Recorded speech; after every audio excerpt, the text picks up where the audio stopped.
karena semalaman tidak merasakan mulai harus saya rekaman untuk siap sharing. Hari ini Minggu pagi dengan membuka HP, maka yang keluar itu banyak pengkhotbah, beberapa para hamba Tuhan dan banyak juga kesaksian. Ada salah satu pengkhotbah di tayangan yang tersedia itu saya dengar hanya sepintas, sudah membuat saya menghela nafas. Kemudian saya beralih pada tayangan yang kedua, bahkan sampai yang ketiga. Semua itu berbeda, tapi dari sini Roh Kudus membukakan tentang 3 ciri-ciri gereja yang tertolak karena mereka menolak, sehingga menerima stempel 666. Ketika saya menerima kiriman WA tentang mimpi dan penglihatan itu tentang salah satu 3 hamba Tuhan yang saya sedang dengarkan itu, sehingga membuat saya tergerak untuk sharing melalui rekaman ini. Tapi yang luar biasa, endingnya dibukakan tentang roh di balik citra pelayanan melalui 3 hamba Tuhan ini. Dan ini tidak kebetulan. Roh Kudus memberikan pemahaman sebagai ciri-ciri gerakan roh 666 itu yang akan menstempel gereja macam pelayanan seperti ini. Pelayanan di pelataran dan pelayanan tentang salib dan pelayanan tentang Roh Kudus. Jadi kejatuhannya itu mereka bagaimana? Tuhan membukakan kunci untuk supaya saya bisa menangkap gerakan roh 666. Tujuannya agar supaya menjadikan peringatan bagi mereka dan segera bisa bertobat, masuk proses jiwa pelepasan dari target 666 itu. Kita telusuri stempel yang pertama. Ketika saya dengar salah satu pengkhotbah, melihat ada judulnya yang unik, dikesankan sepertinya luar biasa. Hamba Tuhan pembicaranya pun ternama. Sepintas hanya masih sampai di depannya, langsung saya bisa menangkap, ya ampun Tuhan, mereka ini ditunggangi oleh Dajjal, menjadi suara roh seperti kata, dijadikan kesaksian dan mempromosikan pelayanannya pada umat Tuhan yang masih berjiwa muda dan masih rawan dalam mengikut Tuhan, tidak memahami, bahkan dirinya sangat bangga telah memberi siraman rohani kepada mereka yang kehausan akan firman Tuhan. Terlebih lagi kalau paketnya terjadinya di luar negeri. Hanya diperlukan untuk memberi sugesti kepada umat Kristen. Seorang hamba Tuhan yang dipercaya oleh masa dan umat zaman ini, cara untuk merekrut agama maupun budaya tidak disadari ini. Diperalat di balik para pakar tunggangan untuk politik dunia. Dengan tidak memahami, justru hanya menjadi provokator dalam pembentukan dasar iman, ditunggangi hamba Tuhan ini, tapi bangga merasa telah berbuat sesuatu yang berguna untuk mengubah bangsa ini menjadi umat yang percaya, tidak mengetahui dia ini sedang terjebak, dijadikan penampilan yang indah dan meyakinkan seperti naga, menjadi sugesti di dalam rohnya itu justru membuka jalan lebar, seperti ketika Yosua memimpin jiwa-jiwa baru masuk ke tanah Kanaan untuk meraih janjinya hanya pada pengharapan menjadi miliarder milioner. Ini zaman sudah berubah. Tidak seperti pada waktu Yosua hanya disiapkan untuk berperang dan menjadi pemenang, untuk menjadi pengusaha sukses, menjadi berkuasa. Namun saat ini ada penebus, ada yang di atas, dan jalannya itu bukan untuk berkuasa, bukan untuk menjadi sukses, teladan Kristus, dan jalannya itu kasih. Maka kasih itu tidak hanya yang sukses dan diberkati, digiring untuk mengulang kembali kisah dari perjanjian lama kepada bangsa Israel sampai menjadi Raja Salomo, Raja Ahad. Terjadi penyimpangan dari dalam pengharapan umat Tuhan beranjak menjauh dari salib Tuhan. Akhirnya justru mempersiapkan menjadi konsep dan logika yang merusak, nanti membunuh jalan salib. Karya Mesias datang, maka dasar mentalnya dirusak melalui pengajarannya, mempunyai citra gereja barat dan Eropa, sehingga mengulang nasib seperti mereka. Tapi itu yang disukai oleh jemaat yang masih di pelatarannya, dilepas menjauhi karya salib, membuka kembali jalan untuk pemberontakan seperti Adam dan Hawa terulang, demi untuk meraih sukses melalui hikmat pengetahuan tentang arti hidup dunia yang sedang dijanjikannya itu, seperti naga yang dirasuk oleh suara Dajjal untuk mempromosikan pengajarannya. Kalau orang Kristen ya memakai pendeta, kalau agama lain ya memakai para imamnya, menjadi sarana untuk tempat berkumpulnya bagi orang-orang yang mempunyai dasar memberontak dan mencari pembenaran, mencari kumpulan dukungan banyak, maksudnya massa. Menyedihkan, hamba Tuhan itu masih dengan bangga ketika tidak disadari dirinya hanya dijadikan menjadi sugesti untuk mengumpulkan jemaat Tuhan yang hendak diberi tanda pemberontakan di dahinya. Maka sebagai hamba Tuhan seharusnya mempersiapkan jemaatnya agar supaya mempergunakan waktunya, diajarkan memahami untuk arti ketebusan yang sudah diterimanya itu, karena di luar Kristus semuanya itu menjadi sia-sia arti hidupnya. Tidak dipersiapkan dasar pondasi iman mereka, tidak dijadikan kuat bahwa ketebusan mereka itu pentingnya untuk hal ini, keselamatan jiwa mereka dibayar harganya mahal. Arti hidupnya itu bukan hanya untuk menjadi berguna bagi Tuhan, tapi hanya Tuhan yang bisa menebus mereka. Tidak bisa dibalas dengan budinya. Kalau tidak ada penebus, maka dosa dan tuntutannya itu tidak akan bisa ada yang menjamin. Namun mereka ini hanya diberi dorongan untuk menjadi orang-orang sukses dan menjadi berguna bagi pekerjaan Tuhan. Itu yang menyenangkan hati Tuhan. Hidupmu berharga bagi Tuhan. Maka ketika imannya itu sukses, terjadi seperti yang diajarkan, dan mereka ini jemaat bisa pol-polan kepada Tuhan, tapi tidak akan pernah bisa mengalami kalah untuk menang. Jadi waktu kasih Tuhan itu datang di proses salib, mereka pasti mental, tidak bisa menerima karya salib Tuhan, dan terjadilah pemberontakan. Ada yang kelihatan berontaknya itu, ada yang tidak kelihatan. Nah, jadi ateis itu dari jebolan pengajaran yang begini ini, seperti dunia barat dan Eropa.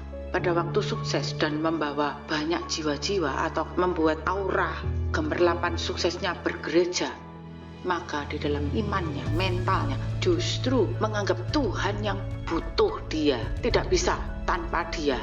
Dalam berperilaku sudah merasa layak mengikuti jejak gaya hidup raja-raja di dunia, orang-orang elit dunia. Memang dasarnya itu dibawa untuk bisa menikmati hidup saat yang sekarang ini. Tapi sebaliknya, kalau sampai tidak sukses, mereka ini akan menjadi tidak percaya lagi. Jadi kalau pada saat dia kalah, tidak ada Tuhan. Ciri-ciri pelataran dan kental dengan image Lucifer yang dulu cemerlang melekat kepada Tuhan, lalu dibuang. Nah, sangat rawan hamba Tuhan yang seperti ini dalam melayani dan membawa pengajaran pada jiwa-jiwa yang masih mendasar, justru merusak karya salib Tuhan.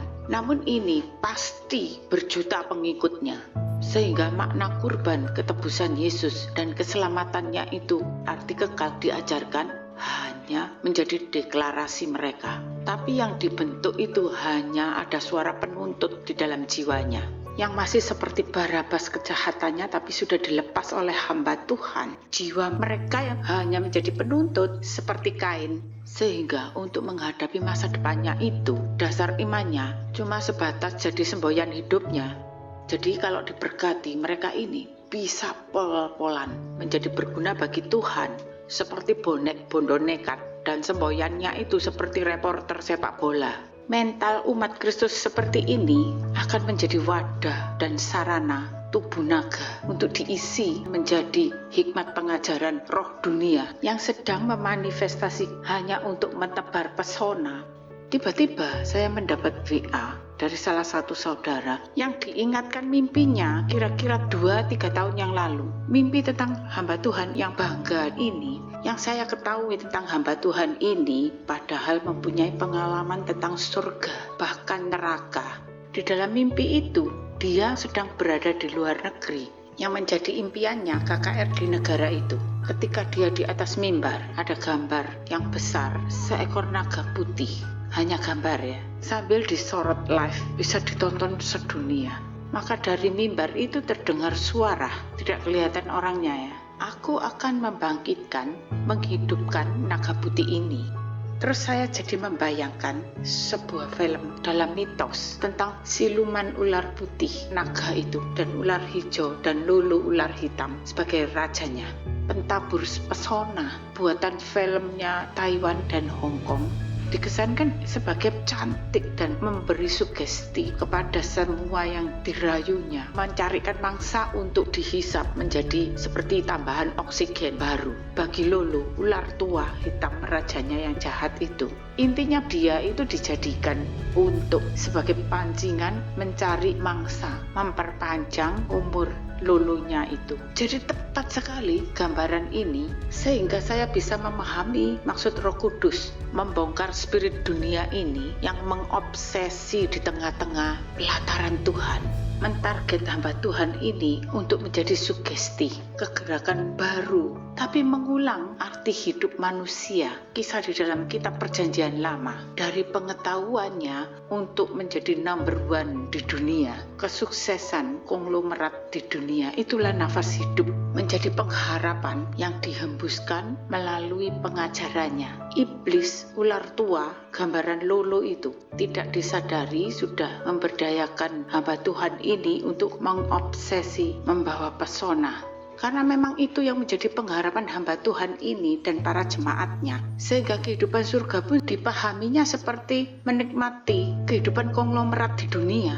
Terjadinya kegerakan baru di tengah umat Tuhan. Cara iblis untuk memperpanjang nafas roh dunianya itu. Tapi saat ini kalau roh itu sudah ketahuan ada yang menangkapnya, maka hamba Tuhan ini terancam bahaya akan mengalami kejatuhannya. Sebab selama ini yang mendukung dan menjadi backing spiritnya sudah Lolo, naga ular tua itu, dan sudah tertangkap. Nah, seperti itu kan saya juga kan hampir dijebak modus pelayanan yang sudah saya bagikan kesaksian tentang suami yang mau menyantet istrinya itu. Tapi tertangkap di balik itu ada roh lain yang ikut mencobai.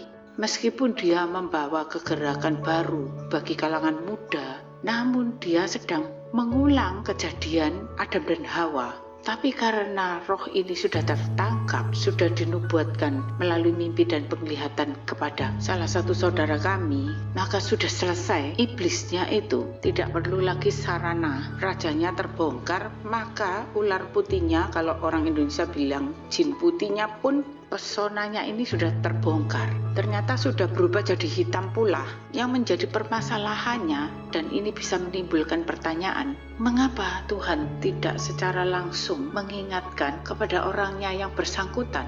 Nah, harus dipahami, bukan Tuhan tidak mau berbicara kepada dia, karena dia tidak pernah standby memberikan waktunya sepenuh untuk masuk di dalam hal rohnya, berbagi dengan hikmat dunia, pemahamannya, dan di antara orang-orang sekelilingnya tidak ada yang bisa menjadi bait bagi rohnya, sehingga pesan ini tidak sampai kepada mereka.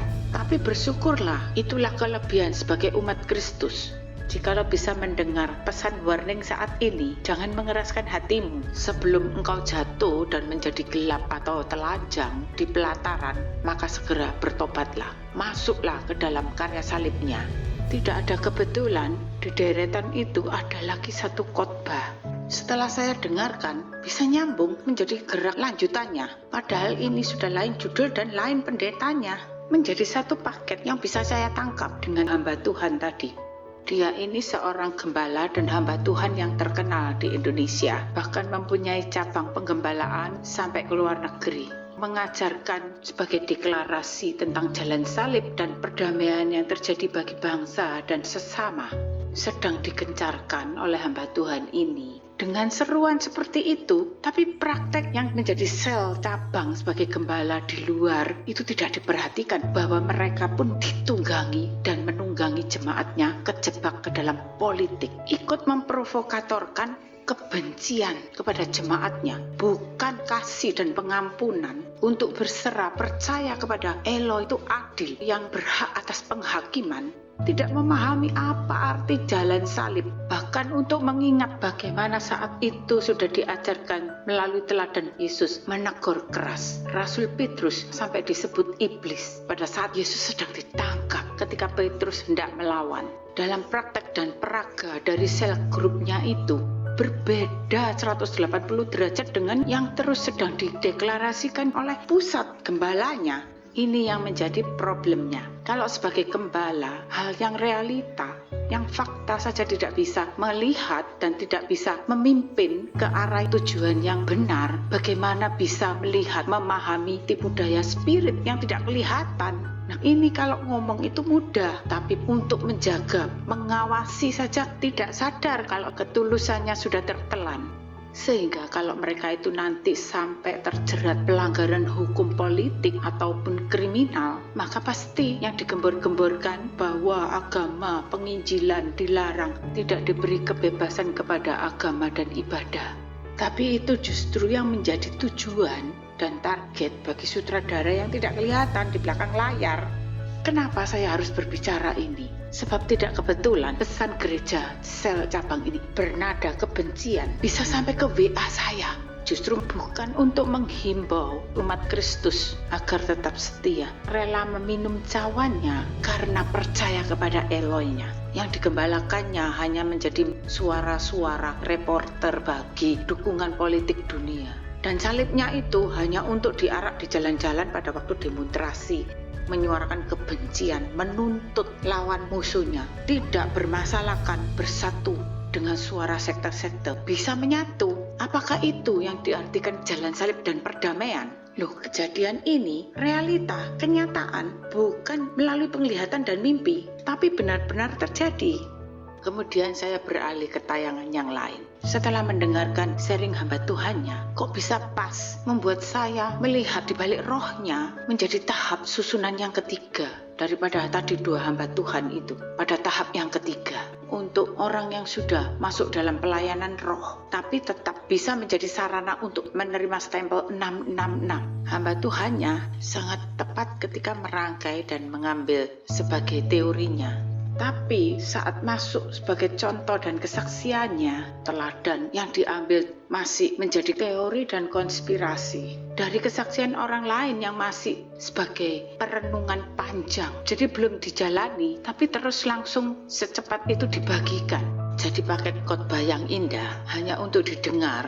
Terlebih kalau tidak ada yang mempertanyakan bagaimana jalannya atau caranya untuk menggiring jemaatnya supaya bisa sampai menjadi seperti itu. Tidak ada yang bisa mempertanyakannya. Ya memang sebagai jemaat tentu saja tidak sampai berani bertanya ke sana. Bagaimana kalau dia yang menjalani untuk terjadi pengalaman, maka ketika dijadikan kesaksian itu menjadi hidup kesaksiannya. Dan ketemu poin-poinnya, ketemu bahayanya di mana, supaya bisa keluar dari kodrat yang sudah sejak zaman Adam dan Hawa. Tapi semua itu tidak ada kesaksian di dalam hidup mereka yang sudah merasa hidup oleh rohnya itu. Jadi mungkin melakoni hanya di dalam pikirannya saja. Sesungguhnya kalau sudah masuk di dalam tahap roh ini, tentu saja harus mengalami hidup oleh roh. Jadi segala pemahaman tentang penglihatan tidak untuk dinubuatkan, dan itu hanya mencipta untuk arti hidup pemulihan di pelataran. Itulah pelanggaran kekudusan. Kalau sudah masuk perkara roh itu harus sudah menyelesaikan urusan ibadah, maka semua hal yang nyata yang sudah ada sudah harus mempunyai kesaksian hidup oleh firman menjadi makna kurban. Berarti bukan hanya masih di perjalanan salib, itu semua sudah terselesaikan.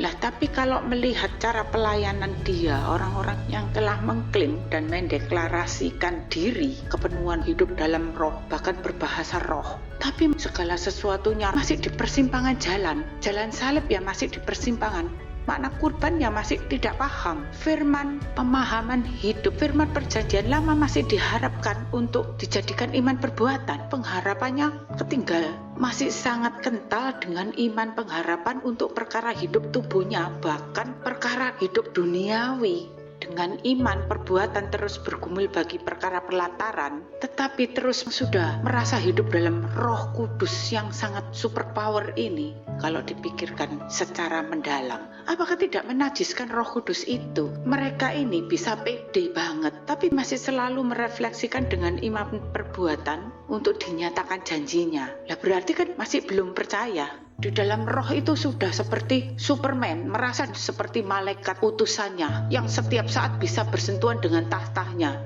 Padahal mereka ini yang sangat paling rawan karena telah menolak 3 hal. Kesatu, tidak paham kalau imannya itu masih selevel iman pelataran, maka memerlukan refleksi di dalam iman perbuatan untuk menjadikan percaya. Nah, ini kan masih di pelataran, tidak dirasakan, dan pada waktu karya salib pun tidak dikerjakan untuk berani meminum cawan, segala sesuatu masih diharapkan terjadi nyata. Karena dari pengharapannya itu terdengar suaranya selalu mendeklarasikan janji-janjinya yang menjadi daging. Sehingga Yesus itu masih diharapkan terlahir menjadi level bayi yang diharapkan.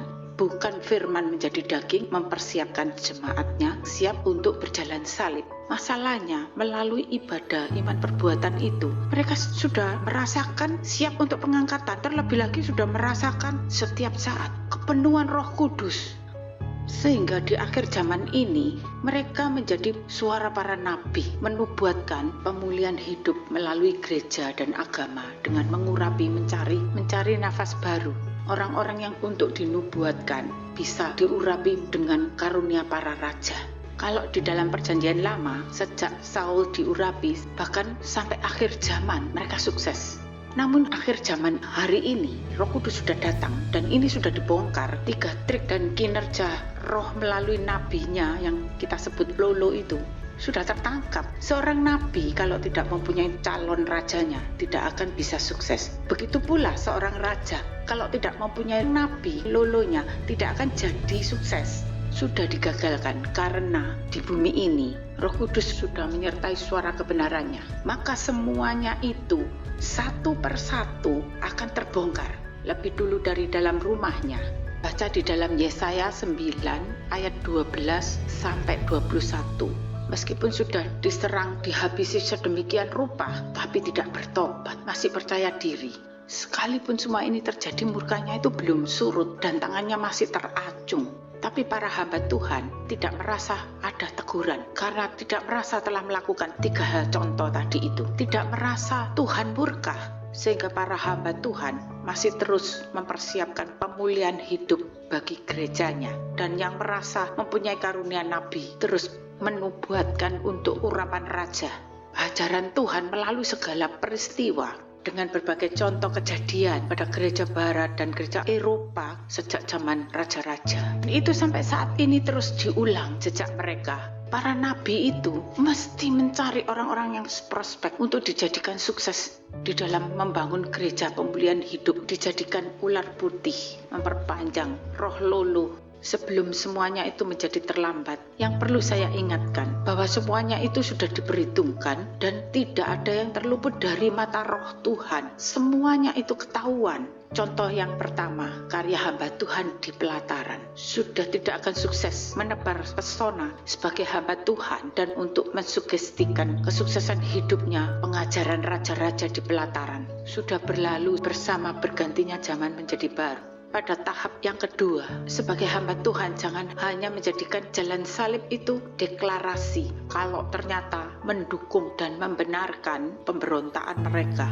Ketika mengajarkan suara kebencian, tidak ditegur dan tidak diajar, sehingga hanya menjadi suara reporter dengan mental bonek. Tapi ternyata jiwa mereka lah yang melawan jalan salib Tuhan. Kalau tidak segera bertobat dan masuk merapat ke dalam salib Tuhan, maka jangan sampai anak-anak yang kamu gembalakan akan menerima cawan kepahitan. Pada tahap yang ketiga, sebagai hamba Tuhan yang merasa dirinya sebagai kumpulan para nabi, yang perlu saya ingatkan, karena mahkota duri engkau menolaknya, sehingga engkau gantikan dengan mahkota raja-raja, engkau urapinya.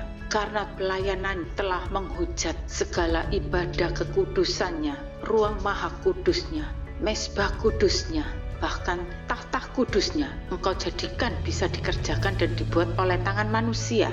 Tetapi tidak ada dari antara kalian yang bisa dijadikan tempat untuk diperkenan bagi rohnya yang masuk ke dalam hari Tuhan mengalami perhentian sebagai bait tubuh hidup oleh rohnya, sehingga murkanya tidak akan bisa dipadamkan. Kalau tidak segera bertobat, maka di antaramu sekali lagi akan kehilangan nabimu dan rajamu dari bumi ini.